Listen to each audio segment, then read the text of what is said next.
here's our equipment room, the splash pad. I don't know who to look at, I'll probably show you the camera. But yeah, so we'll start on the filter side, and for that we'll start at the panel.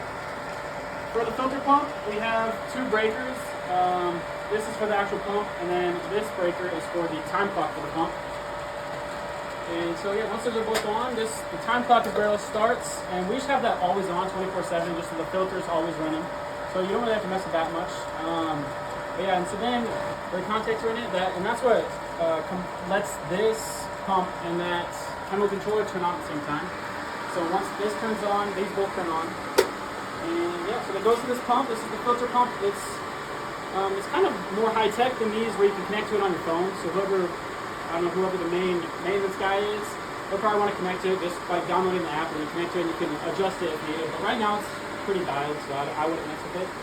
Yeah, so the filter pump pulls the water straight from the tank, straight underground, and it sends it up through here. First thing it's going to hit is that flow meter, just tell you how much flow you have, and then it comes with a sand filter. The sand filter takes it in from the top, and then water goes through the sand and then down the bottom into that chemical manifold. Go on to the chemicals. Goes through, this first one is what sends the water up into that little pod right there, and that's where it senses the pH and the chlorine. And we have the chemical controller dialed right now to where you want it, pH and chlorine. Sends the water back through, and then it tells these two pumps to dose chlorine and acid. And so those will send the chemical through here and to here. They're both 15 gallons. I check them probably weekly, just visually check them and add when it's needed. We use just liquid chlorine, liquid muriatic acid that you can get at Home Depot or wherever you guys get your pool supplies. Yeah, and after it doses, it sends it right back into the tank, and then it's just cycles. You really do once it gets to about 15 to 20 on this little gauge, but we'll do it right now just to show you guys. First step is to turn off the pump, and so you can turn that off at the time clock by just switching this over. That'll turn it off, and then you'll twist this, push it down, twist it back, and then you can just turn it back on. I think after that you have to press the button. Yeah, the on start sign. Yeah.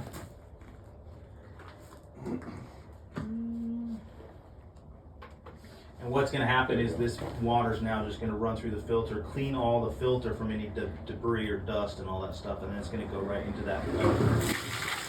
Down here, into the tool.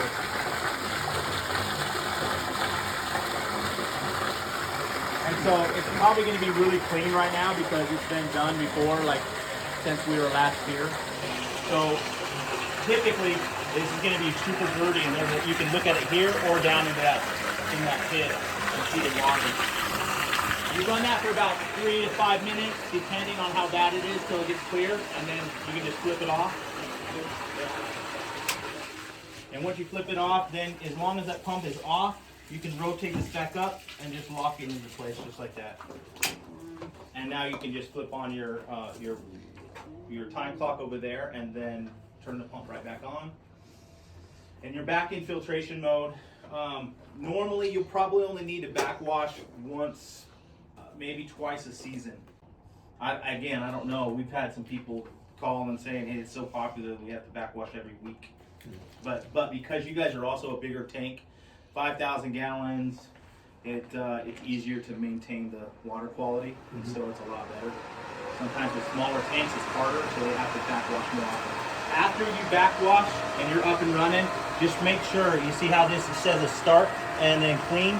When that little arrow, you want it right there where the needle shows it during operation, because then that'll tell you when to clean it, when it gets between 15 and 20. Okay, cool. Okay, we'll go on to the feature side now. Same thing, we have a breaker for each feature pump, and then a smaller breaker for the time clock. So everything comes to the time clock first, and we have it set to 8 to 8 right now, so whatever your park hours are, you can adjust it, whether you're starting later or ending earlier, either way. But yeah, once it goes there, we'll put the off timer to 7, and then that way you're 8 to 7. That's good enough. Right there? Yep, so this is your on, and then this is your off. Outlet, which both their timer boxes are plugged into, and each timer box has their own feature pump. And what these timer boxes do is these let the sensors out there, those red little poles that you touch your hand on, they let that talk to this, and once those are hit, it'll plunge this contactor, which then sends power to the pump. They're set right now 15 minutes on, and then after the 15 minutes, you hit the sensor again, it turns back on. If you hit it within the 15 minutes, it'll just go back to 15 minutes. It doesn't add the time up, so max it'll be on for 15 minutes. After every touch. After every touch, yeah. And this one goes to one feature pump, and this one goes to the other. And once these are turned on, turns the pumps on, the pumps send the water through here to their manifolds. Those solenoid valves on the manifolds, the little black valves. And what those do is those all control the ground sprays. So like the little nozzles and little plates that shoot up from the ground. And what these controllers do is they give you 4 programs that you can run, depending on what you want. The A program will be random, one at a time, each on. B will be one at a time in sequential, so it'll be 1, 2, 3, 4. C is random up to 3 on, so it can be 3 on at a time, 2 on at a time, or 1 on at a time. And then D is all on. And so this one will control one manifold of solenoids, and then the bottom one will control the other one. We usually always just set it to B, and you just do that by clicking the button, and it will always be at B. And then if you ever wanted to change it, you could, but we'd set up B so that water flow doesn't change. Yeah, and then also on that, the B program is just a little bit more fun because it runs through a sequence, so every single zone will get hit, and then at the end they all turn on just for a brief couple seconds, and then turn back off and go through their pace. So also another thing about them is if you do select a different program, A and B will probably be the ones to just play with. If you go C, now we're talking about flow changes. We have a lot more volume because it can select up to 3 zones at a time. So you'll see a little bit of height differences if you do select C, just something to think about if you do want to play with the programs. We're set right now at B. The RPMs of each pump are set for the B programs, and so it's just what we set it for. If you guys want to play with it, you can. Just remember the fluctuations. So is everything on, ready to go, so we can have somebody touch the sensor? Time clocks are on. Oh, yeah. Because they're very yeah, that's all. And so a lot of times what you'll see too is you'll like, hey, why isn't that one going? Well, depending on what time it was activated, these poles have to fill up with water. So all these above ground pieces have to fill up first, and then everything comes out of them. They'll all equalize. Bless you. And like I was saying, somebody asked me, each sensor doesn't activate a certain side of the pad. It's completely randomized in there, so it doesn't matter which one. You'll have water everywhere as they're activated. One thing about like the Canon, they can turn on. It's filling up right now, but when it fills up, I'm waiting for it. So it's on right there. You see that? It can go 360, and I can't get to you guys because it has an internal stopper on it. So you can get a couple people out here and stuff like that, but you can't shoot outside the pad. So sometimes if it's sitting here and people are like, hey, why isn't this working? Well, you just have to get it in the right spot. It's totally gonna depend on how much water that fills up, but it's about 30 gallons, I think, in the internal bucket tower, and on top is about 15, 10. And the one in the middle is a lot of water. You've seen it before, but it'll come out here, and that's what you get is a little bit of extra coming off the splash pad a little bit. So there's your top bucket. I think that one's ideal, right? That's a perfect amount. But man, that inner bucket, it's got a lot of water. And you'll notice on the splash pad, you've got 3 different drains. And each drain has its own little screen basket. And so periodically you'll want to check that depending on what kind of debris. If they're flooding, that's an indicator that there's something in that basket. And so those will need to be pulled up. And usually if you just get an Allen key, like a thick Allen key, and just yank on it from each corner, it'll come right up. It's really easy. But we don't want them to come up for kids to mess around, so that's why they're really careful there. Is concerned, I mean, ideally, you could have somebody out here once a month just putting like a spray wax, like a Carnauba spray wax on there and just wiping them down. That would be amazing if you could do that. If that's possible. Yep. Sometimes it's hard to get that kind of commitment, but that will, you'll have a longer time of really vibrant colors. Because water and sun, it just bakes. It just really just Add a kind little of, chlorine in it. yeah, and with the chlorine, yeah, you'll see some fading over time. But if you do wax them, monthly would be ideal.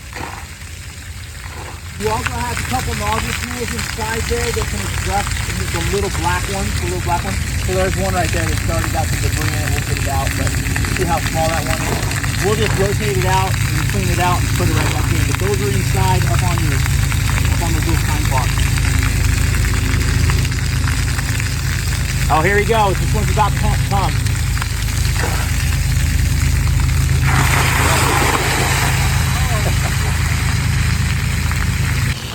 Questions? Anybody have questions?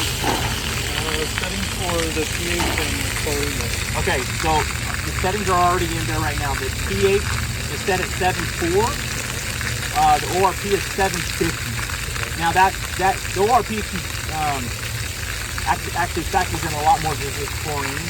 So there's some numbers that you have to add up and stuff like that.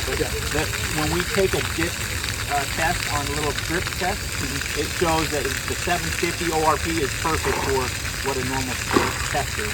So we have it set that way that it'll always try to maintain those two numbers, a 750 on the ORP and a 7.4 on the pH. The pH is going to fluctuate quite a bit, and you'll see that it's going to add acid quite a bit just because of the nature of the water here. It's high pH to it. So. Maintenance on the sensors. Sensor maintenance, there isn't anything. Over time, depending on how many kids touch it, it has a life cycle. On the chemical? On the chemical. At the end of the season, probably want to just clean it. It's just an acid water bath. That's it. Yeah, I know that these can go with an acid water bath just to clean them, take anything off of them. But yeah, if you want to do the same, it's fine. And then as far as those are concerned, those will last. Those should last you some years. So 3 years roughly, and they're inexpensive to replace too. So.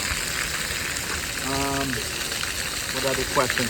Tank, you got an autofill on the tank. So inside there's a vacuum breaker, backflow preventer on this wall, and so it's feeding the tank right now because there's obviously going to be evaporation off, a little bit of splash off, and then of course kids are going to play in it and come off with some of it. So it's going to always try to keep water in it. So again, it's 5,000 gallons of water.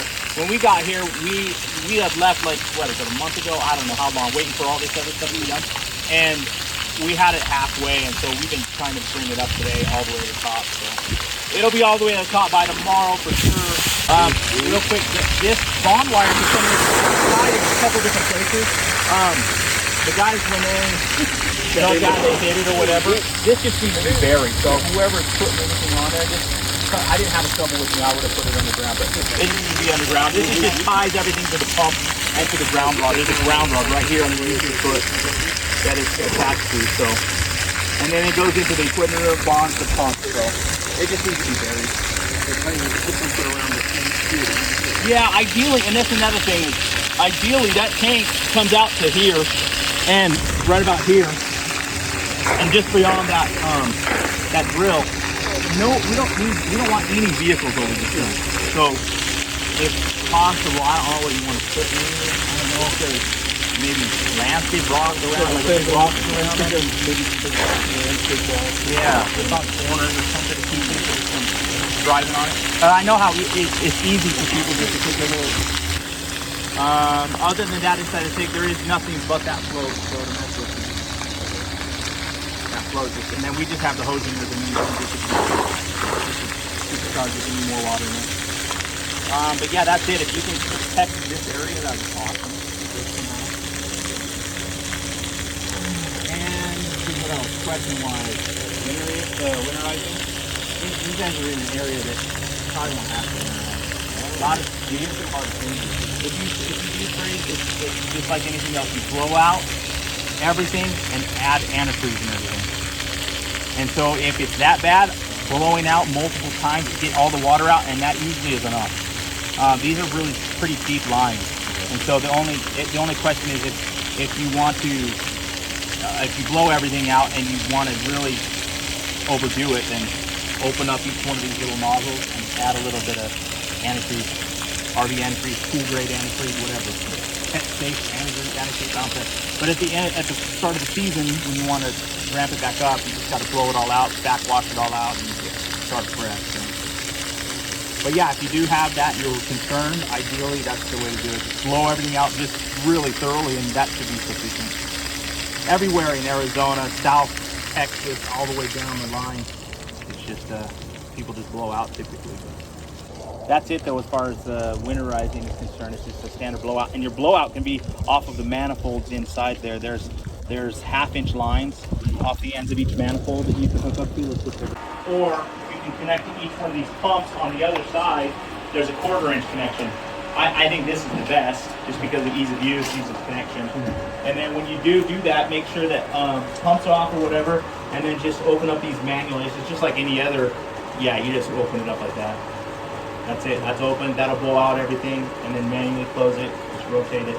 During the winter, just leave it open so that. I mean, I don't know if it'd be any different any other way, but.